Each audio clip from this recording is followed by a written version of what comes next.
Hi guys, Andy here again, and in this lesson we're just taking a quick look at how hard and exactly where you should place your fingers in the fret. Now, it's a fact of any learning guitarist that so many learning guitarists press down far too hard on their instrument. Probably as a product of strings not quite ringing out right. People just kind of develop this gorilla grip, which a lot of my students kind of nickname it.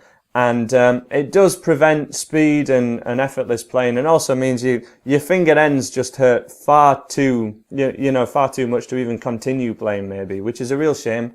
So if from using this quick exercise, hopefully this will help you guys. Let's zoom into a close-up to check it out. Okay guys, let's cure your gorilla grip. For a breakdown of exactly all this lesson plan so you can follow the steps yourself another time, do check out the link below, but you can also follow the steps here. So we want to find out, just as an example, find the 5th fret on your thickest E string. Now on this particular guitar, that's the first dot here. Many guitars have a dot at 3rd fret, but you can also kind of count up from 0, so 1, 2, 3, 4, and we're going to use 5th fret just as an example. And what I want you to do is just place that exactly on the dot itself, right in the middle of the fret, and press down exactly as you normally would, and give how much you're pressing down a number between 1 and 10. Doesn't really matter what this number is, but see 10 like making the tightest fist that you possibly can and pressing down as hard as you can, and then 1 wouldn't even ring out, so light that it doesn't even ring out. So give yourself a number between 1 and 10 kind of now. You probably, in fact, I'm not even going to ask you, I'm going to ask you in a second. Okay, whatever your number is, let's press down exactly that amount, and I want you to play, just pick, ideally with a pick as well. It'll be best done with a pick so we can hear as clear a note as we can. Play one note kind of every second, which by the way is something you should do when you're tuning your guitar as well. Just keep playing, and gradually with your first finger relax down the numbers. So imagining that you started off at, I don't know, 8, gradually go to 7 and 6 and 5, really slowly, so that it kind of starts to buzz, and then the note just stops ringing out altogether because we've got maybe down to a 2 or a 1. Now, at whatever point when you were playing that note started to buzz, press down that amount, but move your finger over to this side of the fret. So we want to be at your side of the fret, basically, between where the dot is and the fret itself, we want to be exactly here. So we want to see this is the bad side of the fret and this is the good side of the fret. Position your finger here and press down that amount where you were just kind of tutoring on it, vibrating, but it is still ringing out. Don't press on any more than just that little bit of buzzing, but still sounding pretty good. If you can just get rid of that buzzing, but again, if you're pressing down any harder than you need to, please don't. And then think of what number that is compared to where you started. Remember, that note's ringing out exactly the same. At an estimate, if you started off at a 6, you might have been able to get that down. That might be a 3 or a 4 now. That's what my students tend to say. And then we're going to move our first finger over to the bad side of the fret, over to this side.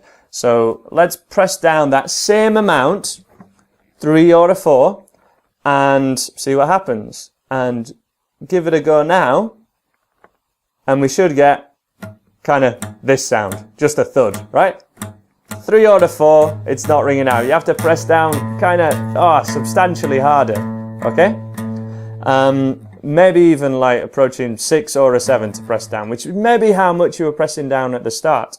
So if we're positioning your finger at this side of the fret, at the good side, this side, your side of the dot, you can press down substantially less, and that's going to really help you for any of your chord shapes or any single notes that you ever play on guitar.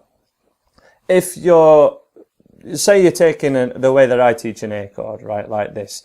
A lot of times this first finger just doesn't ring out, okay? This one can't help but buzz.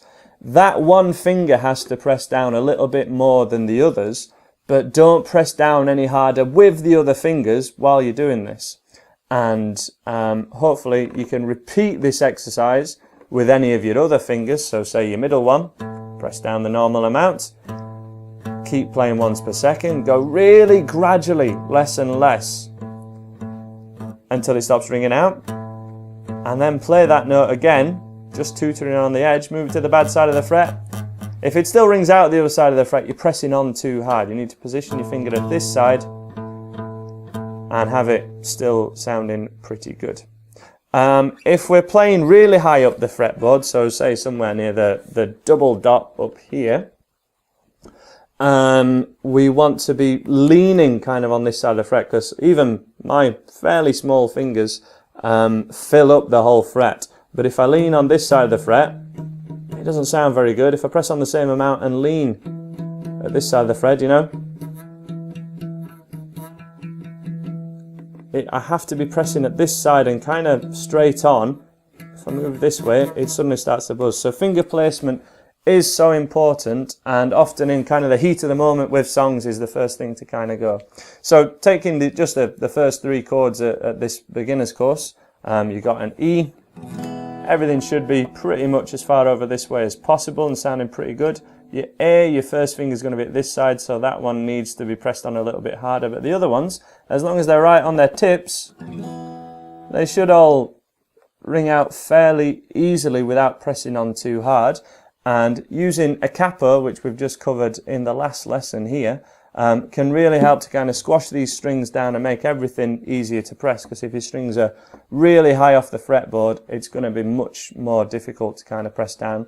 So maybe use a capo, or use the songs in my beginner's course with a capo, which I listed, to make sure that you're kind of using the instrument in the right way.